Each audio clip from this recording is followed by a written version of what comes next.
அக்ஷர் பட்டேலை வந்து ஆட வைக்கணும், ஜடேஜாவை ஆட வைக்கணும் அப்படின்னா நீங்கள் உங்கள் டீம் செலெக்ஷனில் எனக்கு திரும்பவும் ஒரு கேள்வி என்ன அப்படின்னா, எதுக்கு வந்து நம்ம தமிழக வீரர் சுந்தர் எடுத்தீங்க, வாஷிங்டன் சுந்தர் அப்படின்னா லெஃப்ட் ஆர்ம் பேட்ஸ்மேன் அப்படின்போது ரைட் ஆர்ம் ஆஃப் ஸ்பின்னருக்கு உங்களுக்கு ஆள் இல்லை அப்படின்போது இங்கே ஸ்பின்னிங்க்கு ஆல்ரெடி நீங்கள் வருணை கொண்டு வந்த பிறகு அவரை ட்ராப் அவுட் பண்ணியிருக்கலாம். ட்ராப் அவுட் பண்ணிட்டு பேட்டர்ஸ் பக்கம் போயிருக்கலாமே. பட் நம்மளுக்கு தான் பேட்டிங் ஆல்ரெடி நல்லா ஸ்ட்ராங்காக தானே இருக்கு. இல்லை, அதுதான் நீங்கள் பேக்கப்புக்கு ஜெய்ஸ்வால் பேக்கப் இருந்தார்.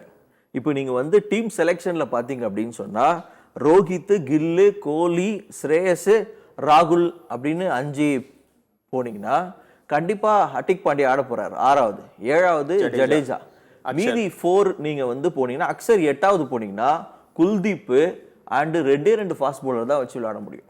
கண்டிப்பா. இப்போ நம்மளுக்கு அந்த இப்போ பார்த்தீங்கன்னா எல்லா டீமுமே நம்மளை தான் ஃபாலோ பண்ணுறாங்க. எப்படி பார்த்தீங்கன்னா நிறைய ஆல்ரவுண்டர்ஸை மிக்ஸ் பண்ணிட்டு இருக்காங்க டீமுக்குள்ள. இப்போ லாஸ்ட் டைம் ஓடியில் கூட பார்த்தீங்கன்னா இங்கிலாந்து பார்த்தீங்கன்னா 6 பேட்ஸ்மேன் ஒரு 5 பவுலர் வச்சு ஆடினாங்க. திடீர்னு பார்த்தீங்கன்னா ஒரு ஆல்ரவுண்டர் இறக்கி பார்த்தாங்க, அட்லீஸ்ட் அவங்க கை கொடுப்பாங்களா அப்படின்னு. ஸோ பட் ஆனால் அவர் கை கொடுத்தாரு அன்றைக்கி ஆல்ரவுண்டர். பேட்டிங்கும் கொஞ்சம் ரன் எடுத்தார், பவுலிங்கும். ஸோ இப்போ பார்த்தீங்கன்னா இந்தியா அதே ஸ்ட்ராட்டஜி தான் யூஸ் பண்ணிட்டு இருக்காங்க. கிட்டத்தட்ட 5 பேட்ஸ்மேன் நம்மளுக்கு, இன்னொன்று ஓடியில் டாப் 10க்குள்ளே இருக்கிற 4 பேட்ஸ்மேன் நம்ம டீமில் இருக்கிறாங்க. ஸோ அதுவே நம்மளுக்கு பெரிய ப்ளஸ் பாயிண்ட். இன்னொன்று எனக்கு தெரிஞ்சு அக்ஷர் வந்து இப்போ ரீசன்ட் டேஸாக நல்லா யூஸ் ஆகுறாரு. கொஞ்சம் விக்கெட் விழுந்தாலுமே அவரை இறக்கி விட்டுறாங்க.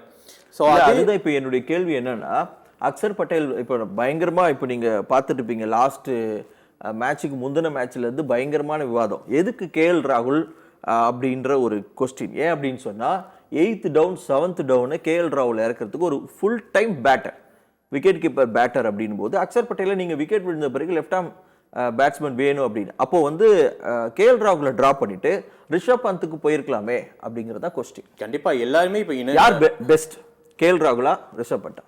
எனக்கு தெரிஞ்சு ஓடிக்கு பார்த்தீங்கன்னா 2 பேருமே பெஸ்ட்டுன்னு தான் நான் யோசிப்பேன். பட் ஆனால் கேஎல் ராகுல் வந்து கொஞ்சம் வந்து நின்று நிதானமாக கொஞ்சம் கிளாஸியாக ஆடக்கூடுவார். அவர் வந்து நின்ட்டார் அப்படின்னா நீங்கள் நல்லா யோசித்து பார்க்கணும்.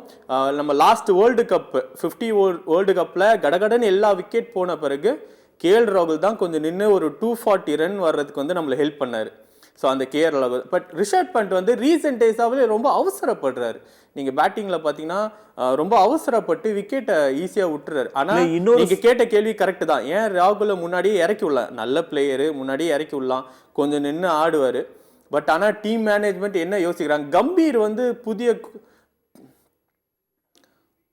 புதிய கோச்சுனால பார்த்தீங்கன்னா அவர் என்ன யோசிக்கிறாருன்னே நம்மளுக்கு தெரியல. கம்பீர் பார்த்தீங்கன்னா கொஞ்சம் டிஃப்ரெண்ட்டாக யோசிக்கிறாரா இல்லை? ஏன்னா கொல்கட்டாவில் கூட பார்த்தீங்கன்னா சுனில் நரேனை வந்து ஓப்பனிங் இறக்கி விடுவார் அவர். ஏன் சுனில் நரேன் நல்ல பேட்ஸ்மேன் இருந்தாலுமே சுனில் நரேனை வந்து கொஞ்சம் டாப் பிளேயர் இறக்கிட்டு ஓப்பனிங்கில் இறக்கி விட்டு ஆட வைப்பார். ஸோ அந்த மாதிரி அவர் ஆல்ரவுண்டரை நிறையா யூஸ் பண்ணிட்டு இருக்கான்றது தான் இப்போ மெயின். ஓகே, இப்போது நீங்கள் சொன்ன மாதிரி பண்ட்டை ட்ராப் பண்ணதுக்கு கேஎல் ராகுலுடைய அந்த ஸ்லோ பிச்சுக்கு ஏற்ற மாதிரி இன்னொரு பாசிட்டிவான பாயிண்ட்டும் இருக்குது. அதில் என்ன அப்படின்னா, இப்போ ஆஸ்திரேலியா, இங்கிலாந்து மாதிரி ஃபாஸ்ட் பிச்சில் வந்து நம்ம பண்ட்டை விளையாட விட்டோம் அப்படின்னா குயிக் ரன்ஸ் கிடைக்கும், 60-40 குயிக்காக எடுத்துகிட்டு வந்துடுவார். ஆனால் இதில் இந்த ஸ்லோ பிச்சில் ஸ்லோ ட்ராக்கில் பால் கொஞ்சம் நின்று வரும். அப்படி நின்று வரும்போது கேஎல் ராகுல் மாதிரி கொஞ்சம் பொறுமையாக ஆடுறவங்க தான் தேவை அப்படிங்கிறத நான் அக்செப்ட் பண்ணிக்கிறேன். ஓகே, இப்போ நெக்ஸ்ட் மிக முக்கியமான கேள்வி top order. So Rohit Sharma இப்போ தான் ஃபார்முக்கு வந்துட்டாரா அப்படிங்கிற கேள்வி இருக்கு. ஏன்னா பயங்கரமான ட்ராப் லாஸ்ட் ஐசிசி உங்களுக்கு எல்லாத்துக்குமே. இப்போது ரோஹித் அண்ட் பெரிய ஸ்டார் முகமது ஷமி 3 பேருக்குமே இதுதான் ஃபைனல் ஐசிசி டோர்னமெண்ட்டே, இதுதான் ஃபைனல். அவங்களுடைய கரியரே இப்போ முடிய போகுது அப்படின்னு வச்சுக்கோங்களேன். இந்த இதில் அவங்களுடைய பர்ஃபார்மன்ஸ் எப்படி இருக்கும்? நீங்கள் லாஸ்ட்டு T20 ஜெயிச்சு கொடுத்தாங்க, அது ரோஹித் தலைமையில். ஸோ கோலி லாஸ்ட் மேட்ச்சு சூப்பராக பர்ஃபார்ம் பண்ணார். ஸோ அதை தாண்டி பும்ராவுடைய போலிங் அட்டாக் இருந்துச்சு. பும்ரா மிஸ்ஸிங்க்கு போலிங் அட்டாக் நம்ம வந்து பேசிட்டோம். இப்போ பேட்டிங் அட்டாக் பற்றி பேசுவோம். ரோஹித் சர்மா ஒருவேளை ஃபெயில் ஆகிட்டா அந்த டாப் ஆர்டர் கொலாப்ஸ் எப்படி இருக்கும்? கண்டிப்பாக பார்த்தீங்கன்னா இது ஆல்ரெடி ஒரு தடவை நடந்தது தான். ரோஹித் சர்மா தெரியாமல் மேபி ஃபர்ஸ்ட் மேட்ச் செகண்ட் மேட்ச்சில் கொஞ்சம் ஃபெயில் ஆகிட்டார்னா எனக்கு தெரிஞ்சு ராகுல ஓப்பனிங் வந்து கில்லு கூட இறக்கி விட வாய்ப்பு இருக்குது.